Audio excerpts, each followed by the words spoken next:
الحمد لله الذي جعل الصوم حسنا لأوليائه وجنة وفتح لهم به أبواب الجنة. أشهد أن لا إله إلا الله وحده لا شريك له وأشهد أن سيدنا محمدا عبده ورسوله لا نبي بعده.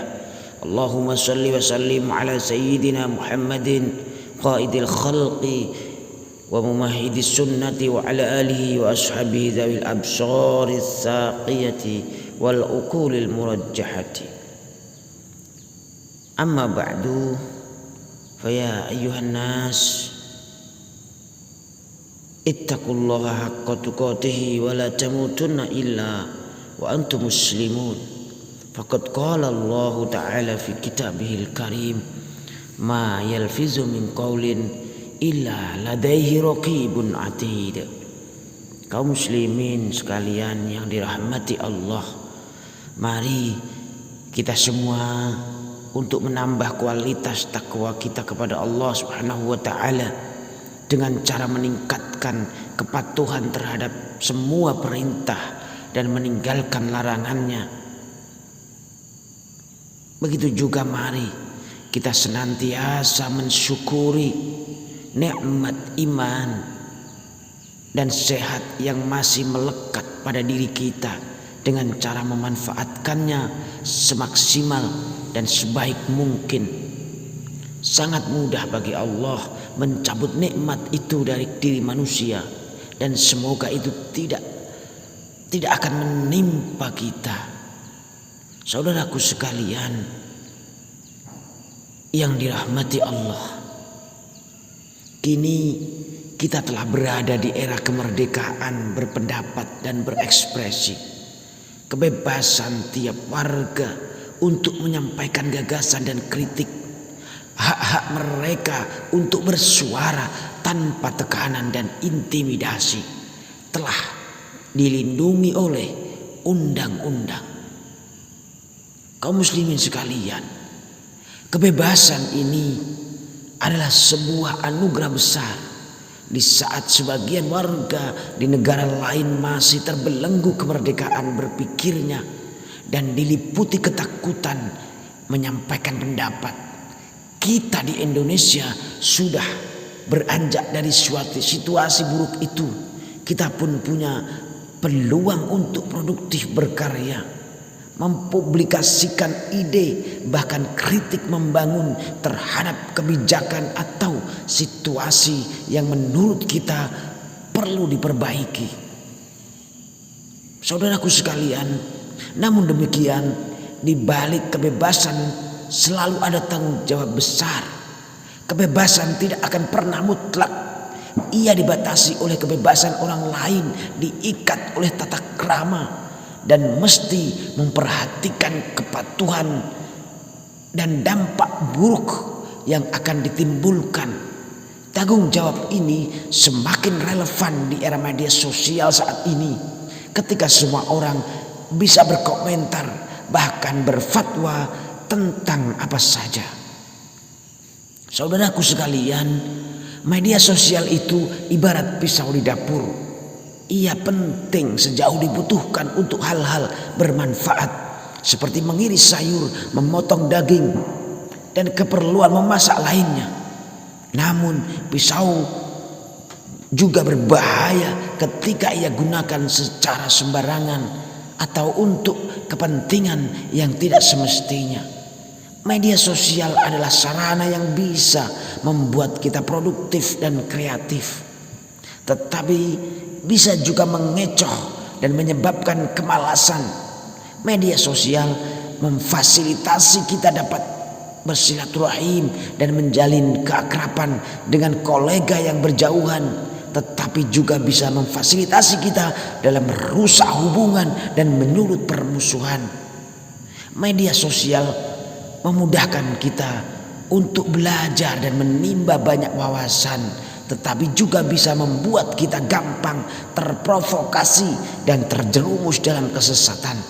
Dari sini kita sadar betapa pentingnya berhati-hati menggunakan akun media sosial kita. Saudaraku sekalian yang dirahmati Allah, Ada 3 kunci sukses bermedia sosial, yaitu pertama, tidak gampang mengunggah atau memposting, tidak gampang menelan informasi, dan tidak gampang membagikan sebelum benar-benar dipastikan konten itu benar dan membawa maslahat. Benar saja seringkali tidak cukup, tanpa jaminan bahwa konten tersebut juga tidak akan menimbulkan mudarat kepada banyak orang.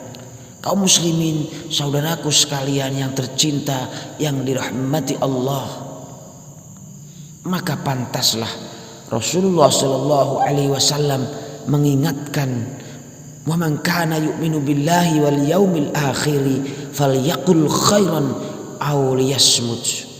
Yang artinya, siapa yang beriman kepada Allah dan hari akhir, hendaklah ia berkata yang baik atau diam.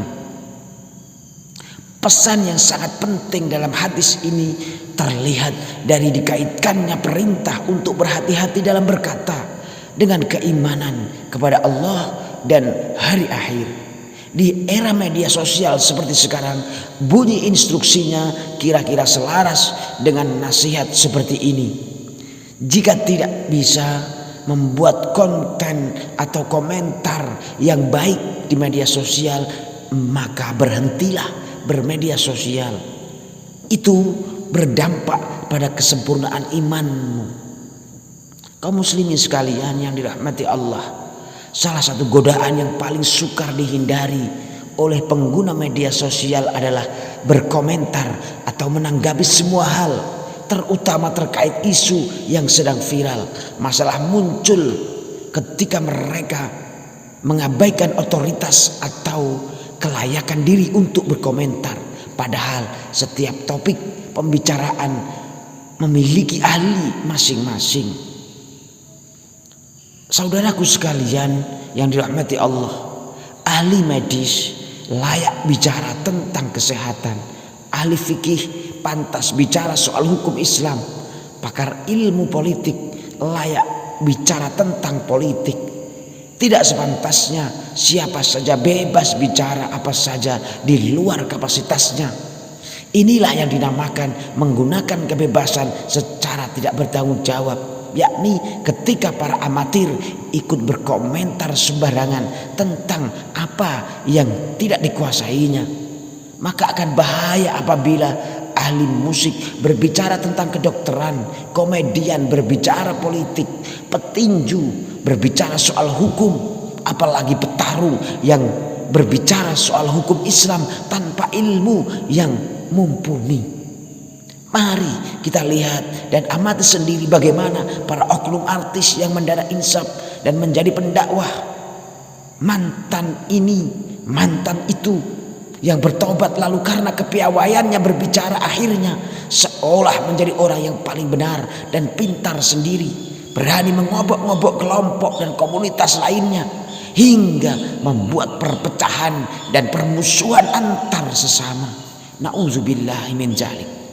Saudaraku sekalian yang dirahmati Allah, Allah berfirman dalam Al-Quran surat Al-Isra ayat 36, "Wala takfu ma laisa laka bihi ilm, inna sam'a wal basara wal fuada kullu ulaika kana anhu mas'ula."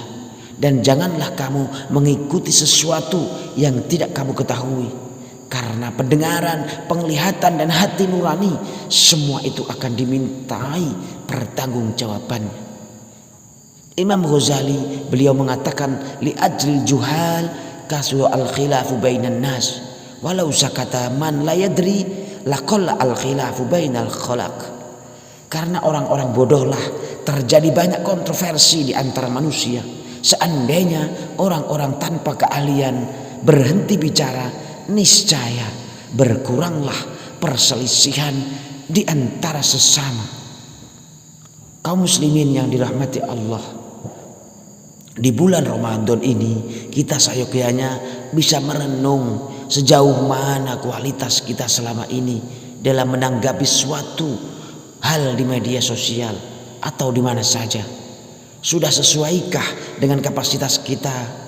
Besar mana antara maslahat dan mudarat yang ditimbulkannya? Bukankah ini momen yang tepat untuk puasa komentar tentang apa saja? Saudaraku sekalian, puasa komentar tidak berarti mesti berhenti total berkomentar atau bermedia sosial. Selayaknya bulan puasa Ramadan yang tetap membolehkan kita makan dan minum di waktu tertentu. Komentar di media sosial pun demikian, sebagai bentuk tanggung jawab dan berhati-hatian. Sebaiknya kita membatasi diri berkomentar hanya pada isu yang benar-benar kita kuasai, fakta yang sudah jelas validitasnya, topik pembicaraan yang menyangkut kemaslahatan orang banyak. Dengan puasa semacam ini, saudaraku sekalian, kita secara tidak langsung telah menjalankan imsak atau semangat menahan diri sebagai esensi puasa. Kita juga turut membendung konten negatif yang berseliweran di beranda medsos, serta membersihkan konten dari unsur adu domba, fitnah, ujaran kebencian, ghibah, dusta, dan manipulasi. Saudaraku sekalian, semoga Ramadan kali ini kian menjernihkan hati dan akal kita dari sampah informasi, provokasi, dan keangkuhan yang membuat seseorang tidak tahu diri. Ya Allah, tuntunlah pikiran, mulut, jari-jari, dan semua anggota tubuh kami ke jalan yang Engkau ridhoi. Barakallahu li wa lakum fil Qur'anil azim wa nafa'ani wa iyyakum bima fihi minal ayati wa dzikril hakim wa taqabbala minni wa minkum tilawatahu innahu huwas samiul alim wa aqulu qawli hadza fa astaghfirullahal azim innahu huwal ghafurur rahim.